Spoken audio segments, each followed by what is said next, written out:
week 32 on my road to Worlds. I had about a week and a half off, so week 31 was the last time I climbed before the break, and then so that was Monday of week 31, and then I climbed again on the Thursday of week 32. So it's a good week and a half off. Fingers feeling really good, actually. Like, it's not amazing, it's definitely not 100% yet.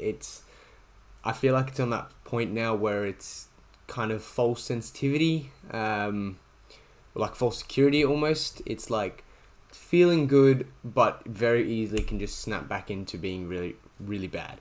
So I'm still being pretty careful with it, but I'm able to do a lot more than what I was able to do before.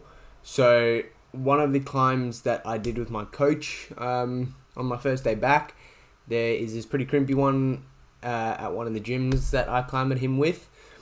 I wasn't able to pull off the ground with it before I took the break, and now I was pretty much able to do the whole boulder. I mean, I wasn't able to do it, but I was able to do all the moves with no pain whatsoever.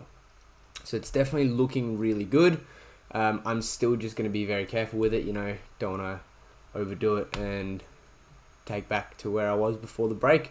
But I think besides for my finger, the biggest actual difference that this break did was my mental state.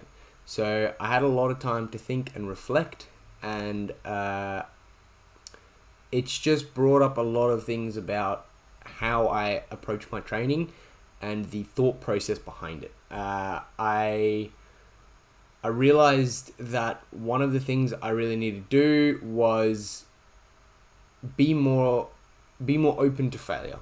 What I mean by that is I feel like I almost fall into a sense of, I don't want to do this because I'm scared they're going to judge me for failing on something that they can do very easily,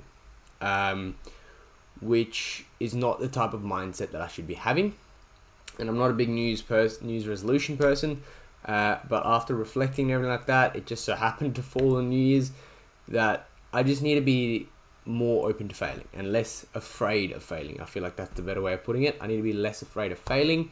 I need to just do things. If I'm bad at them, I'm bad at them, and I'm going to do them to get better regardless of what other people think.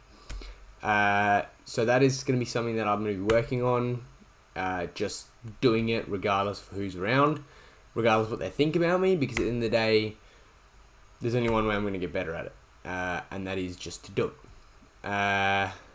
And yeah, it's been a very good mental break for me, and I'm pretty psyched to get back into it and to make progress, both physically and mentally.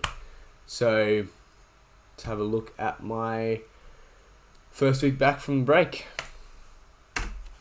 So I wasn't able to do a lot. This set is a very easy set, and I couldn't really do much of the other harder ones because they still hurt my finger. So I just tried to do this eliminate where I just went straight to the top, which I found very hard because that foot is pretty high, and it's hard to kind of generate off it. On this go, I tried to kind of just jump to it, but I realized that wasn't the way. So I couldn't really do much of the other hard boulders around the gym because they were too physical for my finger.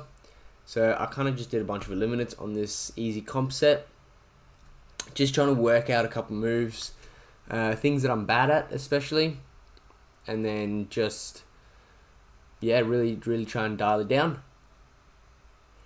I feel like I was getting closer and closer, and just every go I was learning it, which was good to see, and then was able just to stick it. I felt really weird when doing it. It was almost not a jump, it was almost like get on the foot, reach up, and then pull myself up, but I'll take it.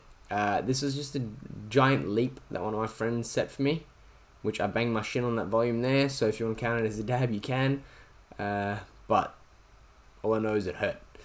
The top of this wasn't too bad, it was just a little bit scary, but just committing to it, it was actually not too bad.